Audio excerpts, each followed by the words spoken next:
Okay, most people think LinkedIn isn't working for them because they're not posting enough, saying the right things, or playing the algorithm correctly.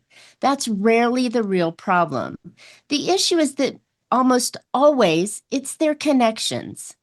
In this episode, I'm joined by Daniel Affon, one of LinkedIn's earliest users, to talk about why trying to be both the most connected and the best connected is probably the worst strategy you could use. We're going to break down the mistakes business owners make when they treat LinkedIn like a numbers game, and how taking responsibility for your network changes the results, and why organic LinkedIn works better when you stop chasing visibility and start building intentional connections.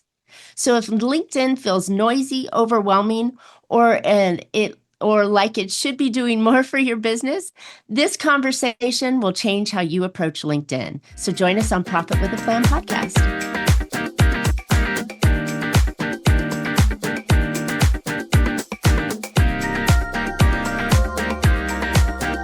Hey, entrepreneurs, are you working too hard for too little? Well, welcome to Profit with a Plan podcast, where we help you scale smarter, increase profitability, and build a business that's worth more, whether you keep it or sell it. I'm Marcia Riner, business growth strategist and the profit booster behind Infinite Profit. I help countless entrepreneurs to turn their businesses into highly profitable and sale-ready assets, so they enjoy more income now and a bigger payday later. So join me for practical strategies, expert insights, and proven steps to make your business more profitable, more valuable, and built to last. By the way, today's episode is sponsored by Infinite Profit, where we don't just talk profit, we deliver it. But before we dive in, I've got something special for you. If you're tired of flat revenue or marketing that just doesn't seem to pay off, the new Profit Booster Growth Map might be for you. In just a few minutes, you'll know exactly how to bring in more qualified leads and plug those profit leaks that may be eating your cash. So get your Profit Growth Map at profitbooster.biz and start turning missed revenue into real money. All right, so now let's jump into today's episode. If LinkedIn has ever felt daunting, you're not alone. My guest today is Daniel Affron. Daniel joined LinkedIn all the way back in early 2004, which means he's seen the platform evolve from the inside and learn the hard lessons early. He's made just about every mistake that you can make on LinkedIn, and more importantly, he figured out how to actually make it work. Today, Daniel helps business owners get real results on LinkedIn organically without ads, cold calls, or gimmicks. He also published in-depth articles, interviews, and exclusive content focused on advanced LinkedIn strategies for business owners who want clarity instead of the noise.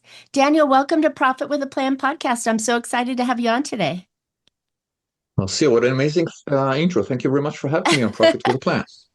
Great. I'm glad you're on. It's January of 2026, and I'm still trying to get the bugs out of the transition into the new year, and I think this is the one that I'm going to say, okay, this was the one that turned the page and got me going. So, um speaking of turning pages and getting things going, come on, LinkedIn 2004. I'm trying to think back when I was way back in the early 2000s and thinking, God, LinkedIn was around back then, but it was more like a resume holder, right? You're absolutely right. Initially, the initial growth came from job seekers on the one hand, and companies hiring or posting jobs. But eventually, it evolved, and now we have close to 1.5 billion users. And Marcia, every second, three people sign up. Wow, that's insane. Well, I know that when you look at the platforms that are available for people to network and market in today's online world, you look at Facebook and Instagram, YouTube, you look at like TikTok now is even evolving into like people are making business relationships on there. But when people talk about, oh, I want to go B2B, I really want to talk to business, they always put LinkedIn on top. And I mean, are they correct in doing that? They're absolutely correct because LinkedIn is where business happens. Mm. We play on other platforms. We can enjoy Reels and do it, but when we log into LinkedIn, we have our credit card ready. Ah, that's really good to know. I think I gotta ask you some really crazy questions though. I think recent experience from myself and those that I talk to, complain a lot about LinkedIn. You get a lot of, let's be nice and say, international folks that don't build relationships. They come in with the hard pitch right out of the get-go, like they know your business already when they haven't even spoken to you. How do we separate ourselves from those kind of guys? Well, LinkedIn is suffering from its success in a way. And the simplest way to treat this is understand that we're responsible for connecting with people, either being the most connected or being the best connected, and each comes with a price. Describe that for me when you say most connected and best disconnected. Cool. So let's jump to January 2030. And then I would ask entrepreneurs listening to Profit with a Plan, if you had to pick one, would you rather be the most connected or the best connected? And if you are the most connected, Marcia, it gives you a lot of exposure. Mm. If you are the best connected, you see who can introduce you to your ideal client. Mm. Mind you, most entrepreneurs start with being the best connected, keep hearing they need to become the most connected, and end up in between having reached marginal exposure and having polluted or diluted or watered down the quality of their network. Because exposure starts with 30K, 40K. And if I have 5,000 connections, I think I'm popular, but only 2% of people will see what I share. And in our business, often referrals are way, way, way more important. So pick Got it. one, be the Got it. most, or Go ahead. let's say when you look at someone's profile, you see that you and that person share a mutual connection. If, Marcia, if you know your network, then you could reach out to that person and ask, could you introduce me to Marcia Riner? Because I have a profit problem. I have a lot of revenues, but my profit isn't growing. What do you think? And the Mm. answer you want is yes, Marcia is the person you need to speak with. And who can answer that way? People who know you, people who worked with you, people who at least understand what you're doing. That's great. So that's a different kind of relationship than I see that's happening on LinkedIn today. I mean, I'm seeing it as like, people are reaching out to me saying, "Oh, well, I can get you, so many connections." Right? And I'm like, "Yeah, but they're not my ideal client, right? Or they're not my perfect referral source." And I love the way that you go at it from that angle that if you're building a network, right? Which is truly what LinkedIn is. If you're building a network of business people, why not build it of the people that you want to work with or know the people that you want to work with, right? I mean, that seems like the smarter path.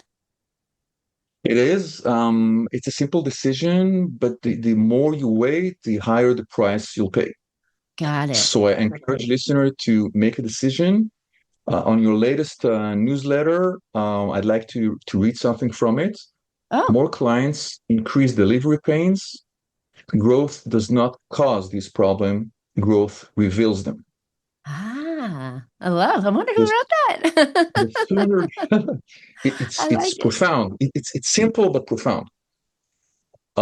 It's very difficult to veer or to change from most connected to best connected. It takes a lot of time. I did that myself years ago. I still remember it. It's a horror thing to go to. So pick one, and if we remember the difference between bottom line and top line, then you can't say I now have 4,000 connections, but my bank account doesn't look good. If Mm. your bank account is more important, then connections are a means to an end. They don't give you revenues per se. You could translate them into revenues.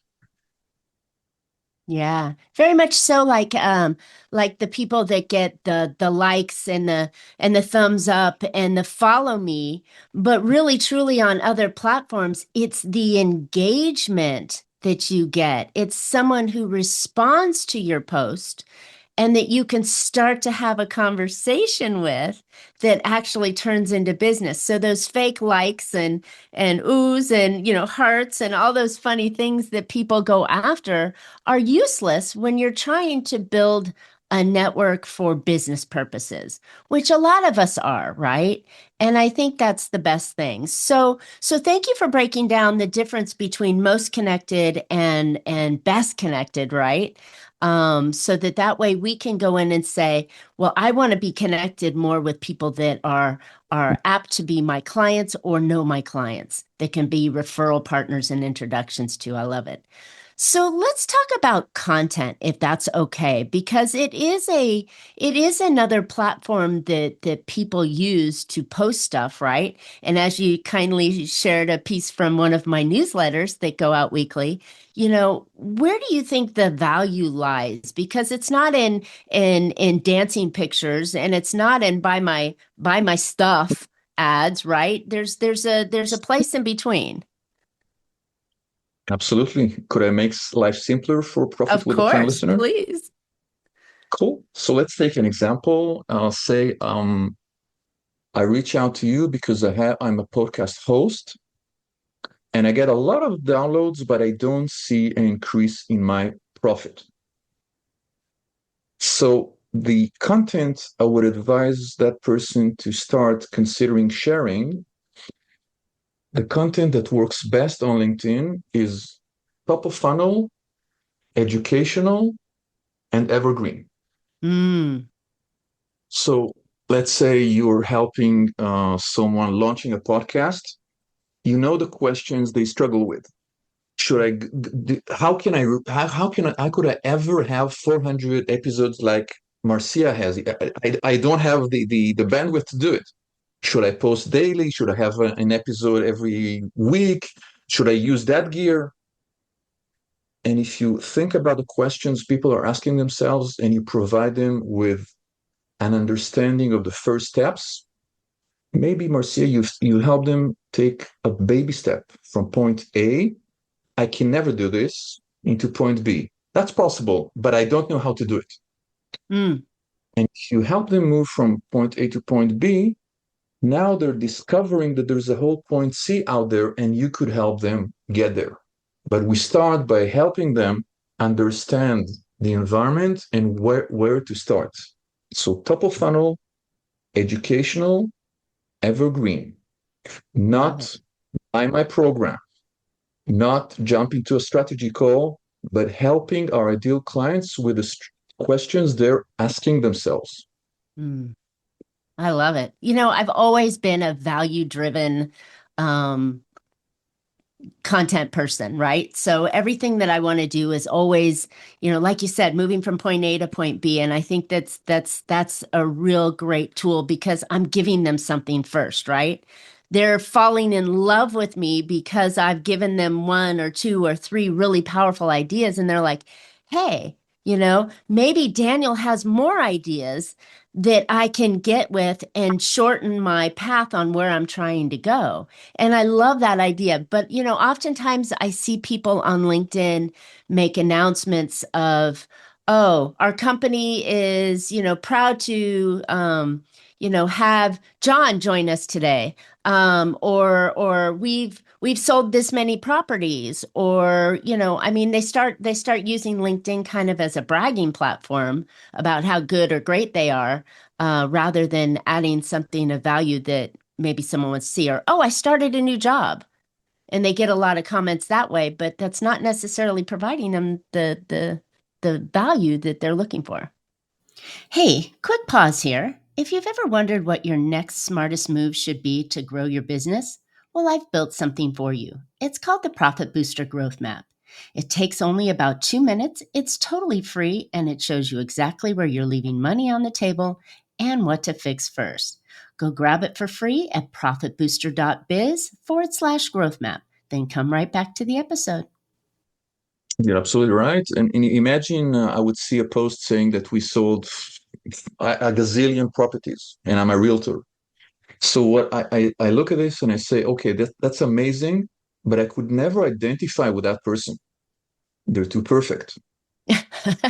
They're not in my league. Got it.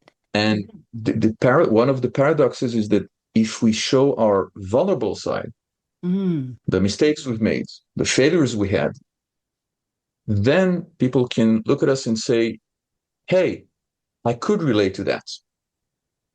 There was a series on Netflix where about World War II, and I think it was Boris Johnson that described Hitler as being someone who could make you think he could do anything, and Churchill as you could do anything, Marcia. Ah. That's the sort of person we want to be. We want to admire the person, but we need to think it's feasible. It's not Got it. something that we could never achieve. Got it. Got it. Okay. So now we've talked about content a little bit and it's still based around building that relationship with someone that is so valuable on it, that makes the relationship, the network that you're building is the reason that you're on LinkedIn. How do we deal with the challenges of um, most of the people that are on LinkedIn, that are active in LinkedIn community, they tend to be more of the coaches and consultants and marketers and people that can fix your problems. But then if your ideal client happens to be dentists, I mean, the guy that says if you've got teeth, I can help you, right? How do we market to those kind of people who really don't spend time on LinkedIn? How do we network and build those relationships? Because they don't. I It's a mean, tough I've sent off messages, connection messages that maybe, you see that they were last on 3 months ago. one. So it's a thoughtful question. Let's remember you mentioned earlier all sorts of platforms, such as Instagram and TikTok. So Marcia, imagine we wanted to launch a brand on YouTube. Could we launch a brand on YouTube without uploading videos? No. No, we don't. So the same goes for any other platform, but we can be successful on LinkedIn without sharing anything. How's that? LinkedIn is a different beast. The number one action that people perform on the platform, would you like to guess? According to LinkedIn statistics, what is the most number one action people worldwide perform after logging in? They build their resume. That's nice, but it's an answer to a different question. Okay. What do they do? They visit other people's profiles. Oh, okay. You're right, they build their resume, but at one point they look and they say, okay, that's fine. And everything is related to our profile. Mm. In other words, what interests most people is not what we shared, but how we could help them. I reached a plateau. I'm struggling. I work harder, but I see less results. Marcia is the go-to person. Whether she shared something interesting or not is a different answer.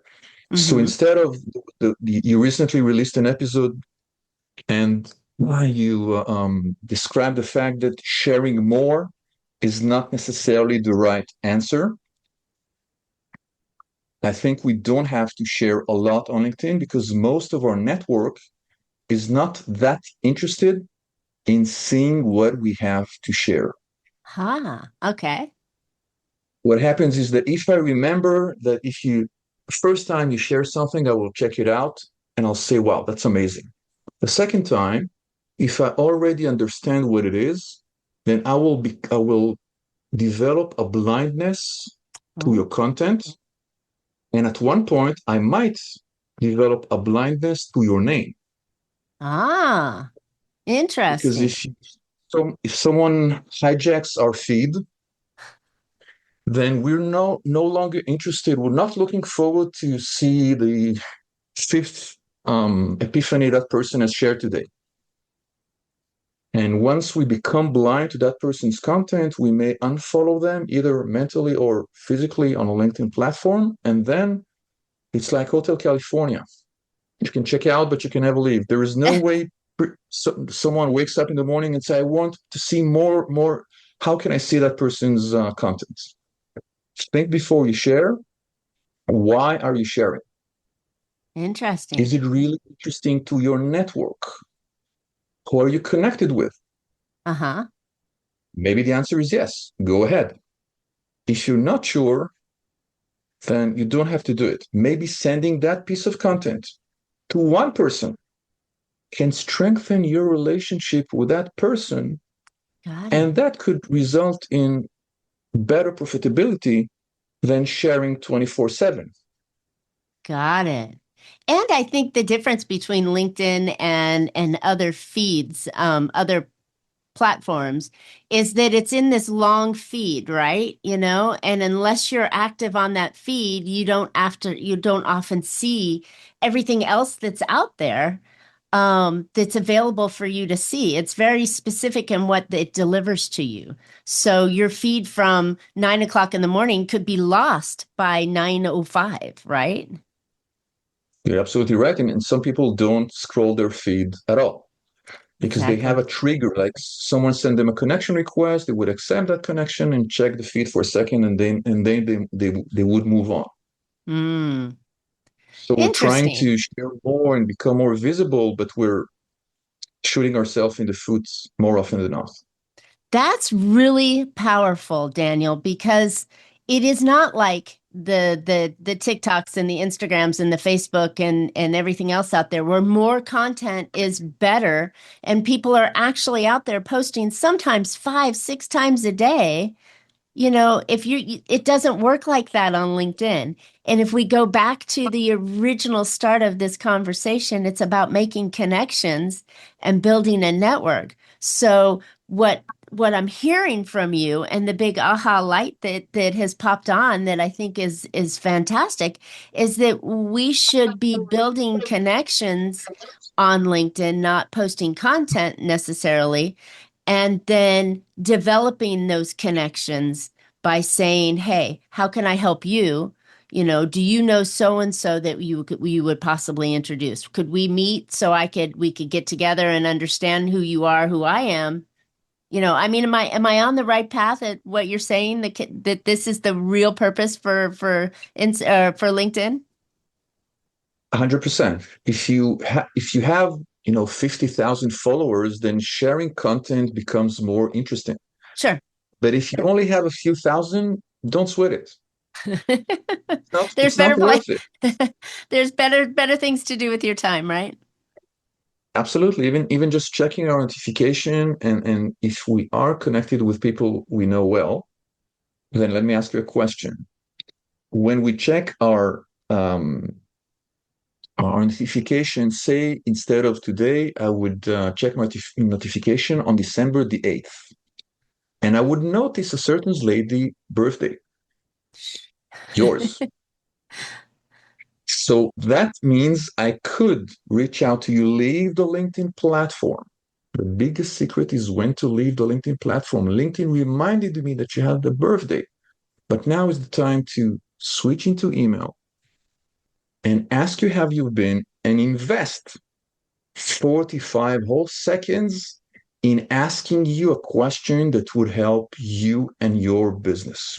And 90% of people would either ignore the signal or send a meaningless cookie cutter happy birthday. By the end of your day, you must have seen 453 identical messages. You're not thrilled by the next one. So Yeah. if your network is important, do invest your time. And if you're asking yourself, is that person important enough for me to stop my day for 45 seconds and you're not sure, maybe you don't have to connect with that person. Wow. That's powerful. So question for you. I know that LinkedIn is very protective of our contact information, right? So they often Yes. have a LinkedIn email address. They don't have Marcia at, infiniteprofit.com, right? They only have, LinkedIn ABC21234. as my thing. So, but that's still a way to connect with them. And then if they reply, then you now have their email address, right? Yes, and if it's important for some of our audience here to make their link, the email visible, then that would take less than 60 seconds. By Oh, default, people who are connected with you will always see your email address, but only those people. So it boils down interesting. to your strategy. Would you I rather be like more it. accessible? You can change it. If you visit my profile, you don't have to be connected. You will see my email by clicking on contact info, but that's not the default setting. No, the default setting is to protect you and hide all that information. So this So, is really, really valuable way to approach LinkedIn, Daniel, in a different way of saying, I'm here to build relationships. How can I, and I always like to ask, how can I help you, right? Who are you looking to meet in my network that I could introduce you to rather than going, could you introduce me, right? I always like to lead that path. But I think that if we do this with a different mindset, you know, just because you're in Israel, right? yes, Yeah, ma'am. just because you're over there doesn't mean that we weren't connected. And it's like I never would have met you, right? I'm not going to see you here in Las Vegas and bump into you. So now my opportunity to meet people in a bigger circle, in a bigger world, be through this kind of platform. And I think that that's really truly the value of it. And this is where the opportunities can really develop if we slow down and stop posting stuff, right? Oh, here's my dog. Here's the plate I ate yesterday. And oh, by the way, look how great I am. I sold 500 units, right? None of that's important. It's the relationship. And how can we Uh, build something when you're not right we have, next to me? I'm sorry, you were saying. No, that was it. It was just when you're not right next to me. I mean, that's the value of a platform like this is that, we can communicate across the world and still have Absolutely. relationships and or the next town over or the next building over. So before inviting everyone to beautiful Nevada, we have to remember we have a certain bandwidth. It could be that your bandwidth, Marcia, is 10 times larger than mine, but it's still limited. Mm, The question we should ask ourselves is what do I do with that bandwidth? mm, And what if I ask you how much time would you be able to dedicate to LinkedIn on a weekly basis for the whole year? good plan. Not binge it and then forget about it for a quarter, but really being consistent. Mm, And even if you say 10 minutes, 10 minutes a week could be more beneficial than 24/7 for a week because you would be able to connect with people. You would see more signals and you would be able to act faster and better. It's not more time, it's how we use our time. love it. Quality over quantity. Well said. I like that. All right, Daniel, this weekend you have given us some really juicy, juicy ideas and really shifted the way that I think people want to be successful on a really, really powerful, that really could be a powerful platform if it's used the right way versus the other ways.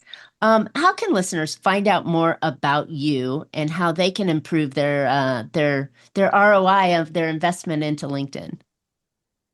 Thank you very much. So the best place to go is danielalfon.com. That's Daniel, Alfon.